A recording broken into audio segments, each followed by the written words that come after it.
Hello, hello, hello. Good evening, good morning, good afternoon, good evening, depending on your time zone.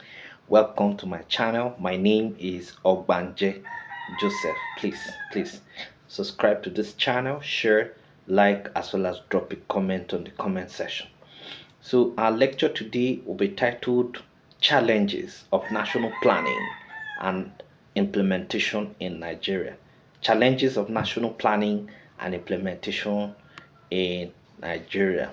Now, in the face of the disturbing proliferation of national development plans in Nigeria, there's still, you know, there still largely exist development gaps that have reached levels that can be appropriately dubbed problematic. In fact, several years of development planning in the country has failed to produce the supposed much sought after sustainable development. Arguably, the challenges of development planning in Nigeria is compounded by the fact that sustainable development itself is not so much on the agenda of successive Nigerian governments, and the absence of a true development agenda has not placed the country on the right sustainable development path.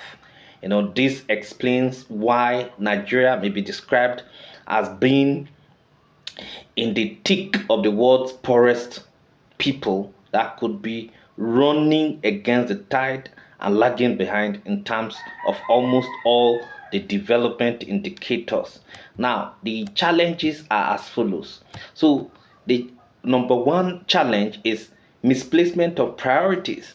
Now, like the colonial ones, or of course the colonial plans, the policies of the most of the post-independent plans also exhibited a basic lack of urgency. Now, a typical example is the iron and steel industry that was on the first and second plans, and of course was initiated for projected completion during the fourth plan.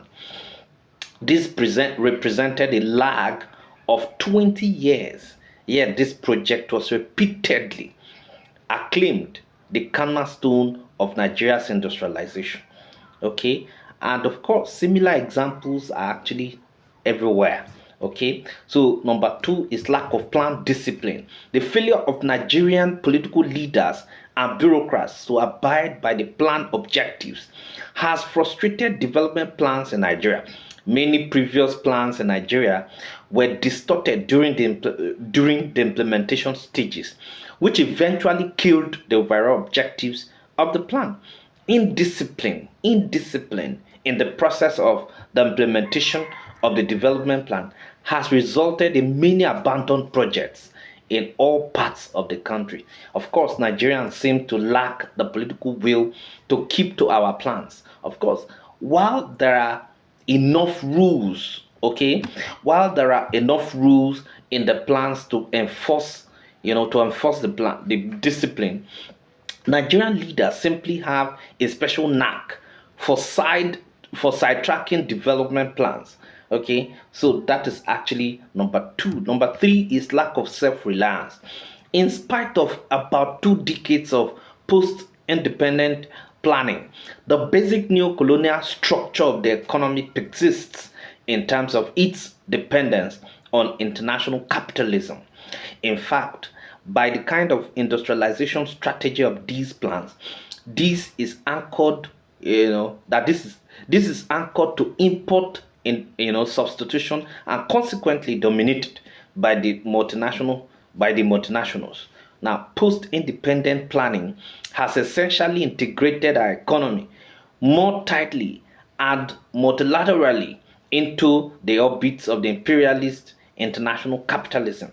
Okay, but what still is the capital intensive techniques of the new colonial industrialization, together with the orientation towards consume consumer goods manufacturing in the world, in the country, especially the domestic production of former imports of manufactured goods, which imply increased reliance on imperialists, on the imperialists, for capital goods. Number four is public service inefficiency.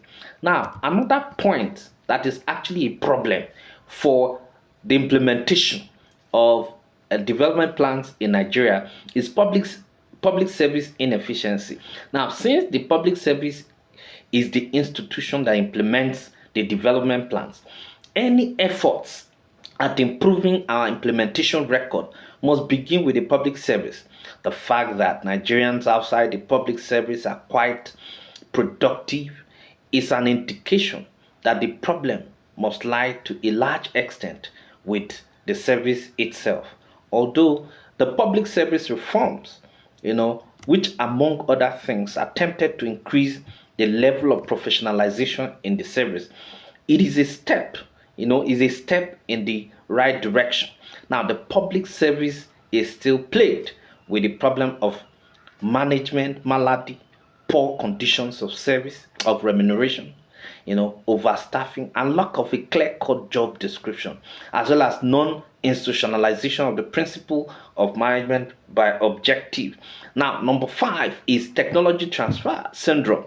Technology transfer syndrome is another problem, bedeviling the implementation of national plan, in Nigeria. Now, until the fourth plan, development plans in Nigeria did not recognize the key role of indigenous technological capability in national development. Worse still is the fact that the stress on technological transfer through the multinational corporations, which have proved to be a mirage up to date. Okay, the next one is systemic corruption. Corruption in Nigerian political system has hampered development plans and programs. Corruption has been a pervasive social phenomenon. Now, the disheartening thing about the whole scenario is that the purported development plans are to a large extent corruption avenues to some greedy Nigerian leaders. Now, illicit misappropriation of privileges and opportunities in public and private sector for personal aggrandizement, particularly those in position of authority, are sine qua non to Nigeria.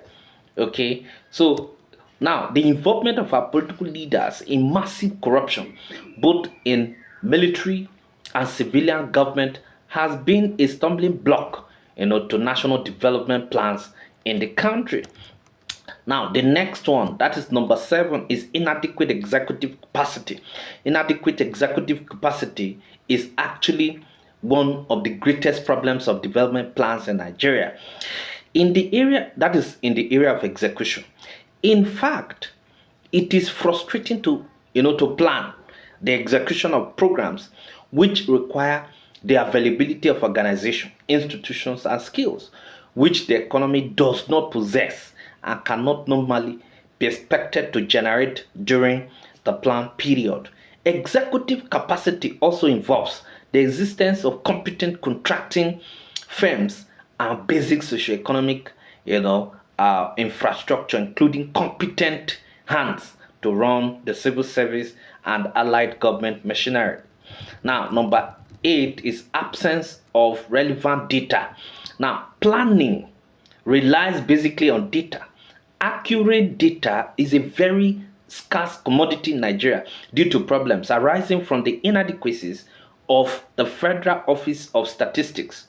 Now, the unwillingness of Nigerians to reveal information and the outright manipulation of data for pecuniary or other gains, are enough reasons, for to thwart development plans. Now, the most vivid illustration of the problem of data in Nigeria is the fact that since independence till date, nobody has been able to answer the simple question: how many are we?